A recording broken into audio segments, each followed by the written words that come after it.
Look, check this out. Women, every woman experiences pregnancy different, right?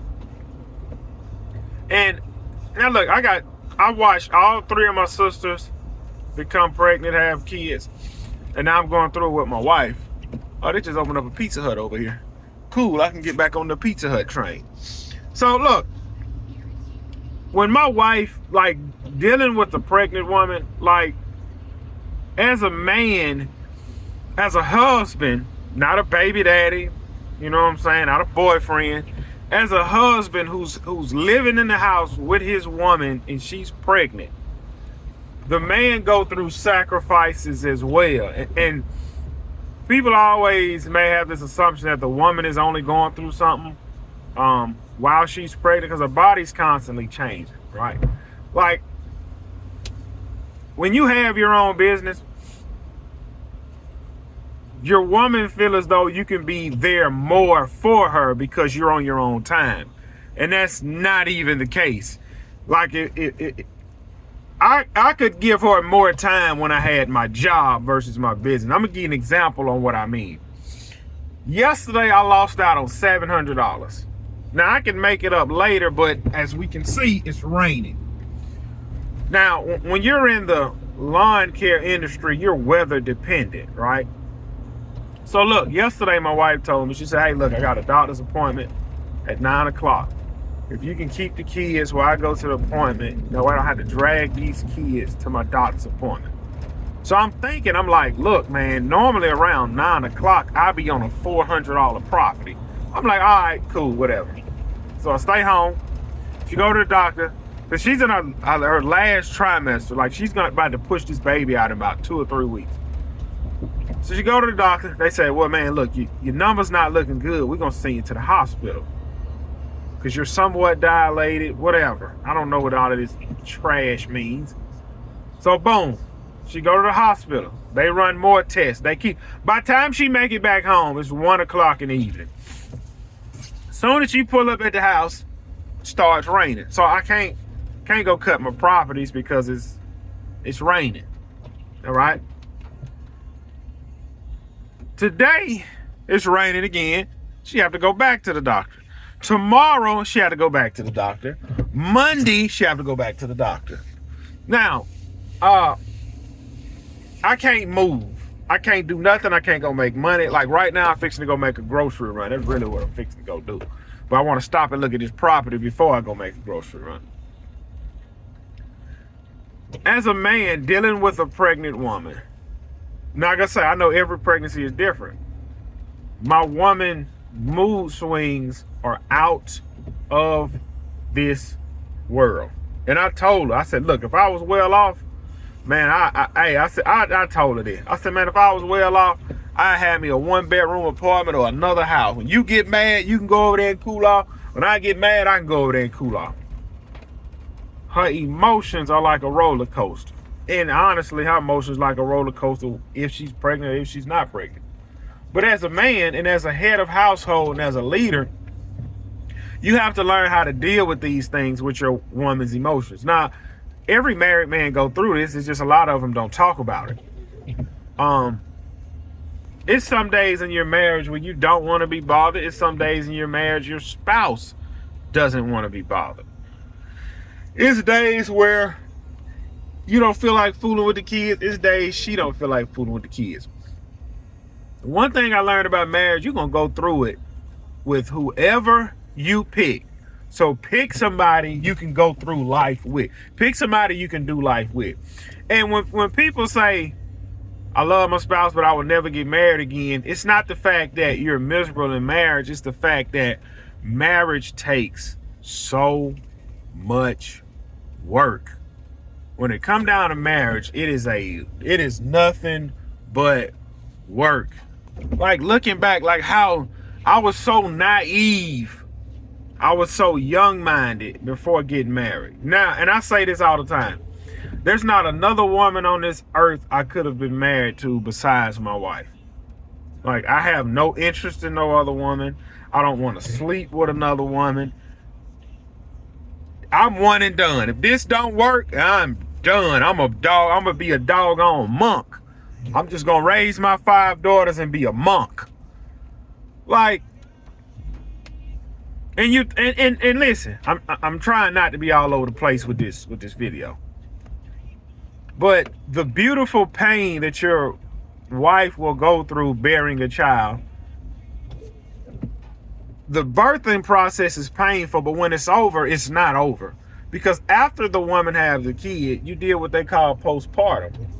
And not to mention if you have other children along with that. Like we have a 1-year-old. So after she pushed this baby out, she got to deal with the baby, a 1-year-old, a 4-year-old, a 5-year-old, and an 8-year-old.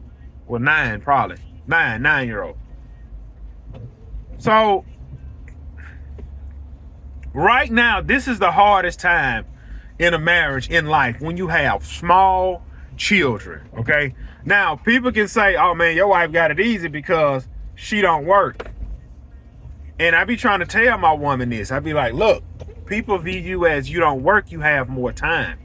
Stop doing everybody's hair. Flip them. Let them figure that out. Because when she get done doing y'all hair, I catch the tail end of this. Now I gotta go in here and cook. Now the house ain't clean. That's the part I catch. Cause the money she charging ain't worth nothing. We can go to the bank, go to the ATM and get that little money you charging and save your time. Come on, let me in. Man, I'm jumping out of here. Hit your brakes. And so you deal with all of that. And like I say, people can view my wife's job as easy. You cannot compare a man and a woman. A woman's job will be easy to a man. It's nothing for a man to change diapers, go to doctor's appointments, cook and clean the house. That's nothing. To a woman it is, because a woman is not built like a man. Like, we gonna see stuff different. Like, I'm gonna give you an example. When it comes time to discipline our kids, this is the tone I use right here. Do you understand why you're in trouble? Because I told you not to do this, but you decided to do it anyway. So this will be the consequences. This is my tone. I'm not did not tell you not to do it. I'm tired of doing it. I'm not. I don't. There's no point in that. My emotions won't stay one level when I'm dealing with my children that are out of line. See, a woman will look at that as, I got to deal with these kids. My wife tell me all the time, I'm constantly washing clothes. It is 7 of us. It's 7 of us. You're going to constantly wash clothes. I'm going to have 2 sets of clothes every day. I'm going to have the clothes I walk around the house in, and I'm going to have the clothes I go to work in. I'm going to have 2 sets of clothes. So, yeah, when Thursday roll around, you got 2 laundry baskets full of clothes. That will never, towels, underwear, clothes, kids in their school clothes. That's never going to change. So there's no sense in bringing it up. You have to wash clothes every day. I have to go to work every day. It's not. But being in a marriage, who have time to cheat in a marriage? You have to deal with all of that. Like right now, my wife have not made the grocery run for the week. Now, I'm not, hey, when you gonna go to the store? Hey, when you gonna go to the store? You know the money in the account? Nah, okay. Let me run to the store, get a few items. We can worry about that later, because she have a doctor's appointment in about another hour. And I already know when she go to the doctor's appointment, that's gonna take another hour. And then when she get home, normally I would be walking out the door going to work. But I'm gonna kind of fall back today, kind of take her workload off, you know. But you have to be grateful for what the next person is doing for you. Because my wife makes my job a lot easier by her not going to work. Because I don't have to worry about the home front. She's taking care of that, and she don't have to worry about the financial part because I'm taking care of that. And we're not rich, we're actually poor. Like when my kids come home today, they're gonna have homework. Today, I'm staying home today. It's like I say, it's raining, so I can't go out and do nothing. I can't go out and do nothing, so it rains. What I'm gonna do today, when I get back home, I'm gonna do the laundry. I'm gonna make everybody breakfast. I'm gonna clean the kitchen. I'm gonna prep dinner. I'm gonna clean the house. And when the kids get home, I'm gonna help them with their homework to give her like a break for the day. But it's not like a break, because as the head of the house, I step up and I take care of things. Because we had a conversation the other day. She said, I feel like you can help me out more around here, right?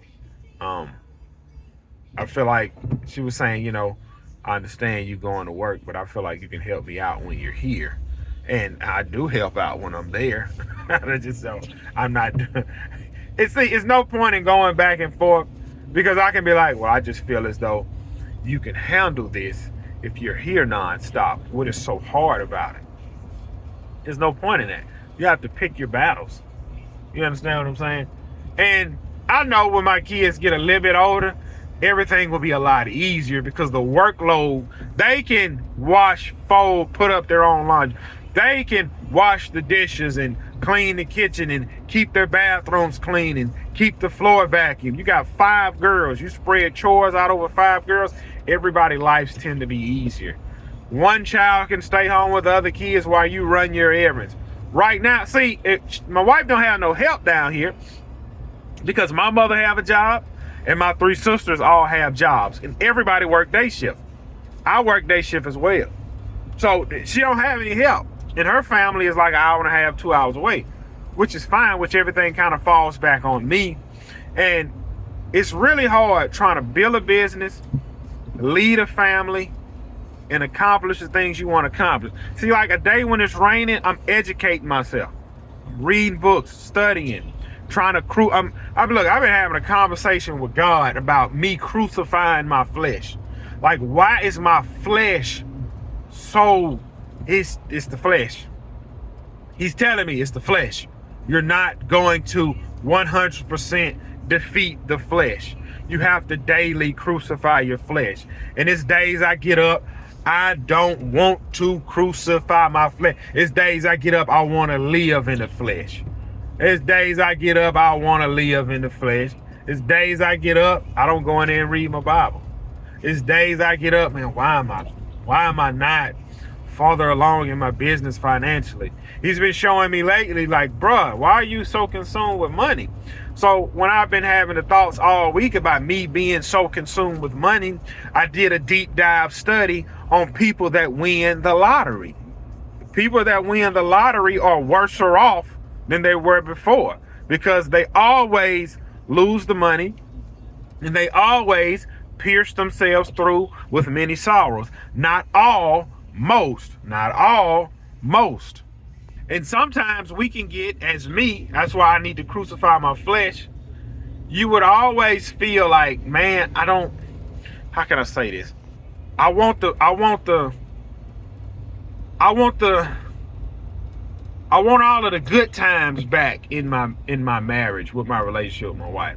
And what I mean by the good times, like, when you first meet your woman, you dating her, you having a good time, it's not a lot of pressure on you. Like, it's more pressure on me now when I had 1 child versus 5. It's more pressure to go out and perform. And there's no need looking back, man, I wish I woulda, I shoulda, woulda, coulda.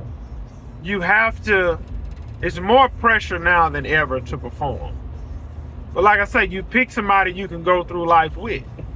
In this days where you don't want to be bothered, your partner don't want to be bothered. It's days your partner don't want to be bothered, but you want to be bothered. So in a relationship, in a marriage, in a family dynamic, in a business, it is a lot of work. It is easier just to sit here and do nothing. It's easier for me to just lay around the house, not do nothing, because normally I would be at work right now, instead of helping out where I can. And everybody's going to feel like the next person can always do more. Everybody's going to feel like, man, I'm not really being appreciated, In a young family dynamic, in a young marriage, everybody's going to feel like that to a certain extent. But you have to grow through that. You have to be, and this really brings you closer and stronger to your partner. Like, it's days you don't want to be bothered with your partner. It's days you like, man, why in the flip did I get married? It was easy when I was flipping single. But then as the days go by, you're like, man, I'm glad I got married. You know what I'm saying? It's life, yeah. Look, I know I'm rambling all over the place with this video. But leading up to my wife getting ready to have this baby, like I said, our mood swings like this. Like this. Our mood swings like that. And you just have to understand how to deal with that. Because you having daughters, you will want, if your daughter get pregnant, you will want that man to be there for her. Like all of your body changing and things like that, and back to back to back pregnancies. I say that this is the last child. Like I really don't want no more kids after this. Like I don't want to go through this again. And people are listening like, well, you ain't going through nothing. The woman going through something. Her body changing. She pushing it out. She carrying it. Blah, blah, blah. But, you know, tell God your plans. Oh, yeah, God. And look, when they admitted her into the hospital yesterday to run tests, this is what I was saying.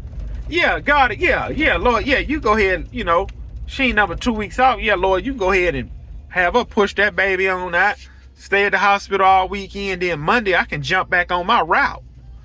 Oh, that's your plan. Yeah, that worked perfect for me. Well, that didn't happen. That didn't happen. She liable to have it, baby, in the middle of the week, and that's gonna throw everything I got going on a big monkey wrench. But that's life. Look, I'm about to run in this store, grab some bread, grab some butter, and like 3 cases of Fiji water.